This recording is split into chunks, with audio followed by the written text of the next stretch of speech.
நாஷ்டா வாங்க காசு இல்ல, ஃபாஸ்டா போக பைக் இல்ல, ஆனாலும் வாழ்கிறனே கப்பனுக்கும் பிடிக்கல, ஒத்தனும் என்ன மதிக்கல, ஆனாலும் இருக்கிறனே சித்திரு சித்திரு சித்திரு சித்திரு என்ன காப்பாத்துவர் மேல இருக்கிற கத்தரு.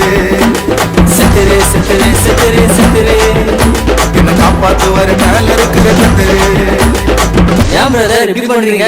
एक दो तीन चार கிருபா கிருபா கிருபா கிருபா கிருபா கிருபா கிருபா கிருபா கிருபா கிருபா கிருபா கிருபா கிருபா கிருபா கிருபா கிருபா ஜாலி இல்ல உனக்கு வேலை இல்ல லவ் பண்ண ஆள இல்ல எல்லாம் கிருபா கிருபா கிருபா கிருபா கிருபா கிருபா கிருபா கிருபா கிருபா சம்பாதிக்க துப்பில்ல, வாடகை கொடுக்க வக்கில்ல, ஆனாலும் வீட்டுல இருப்பேன் மாதா கோயில் வாசல்ல காணிக்க போட காசு இல்ல, ஆனாலும் உள்ள போயிட்டேன்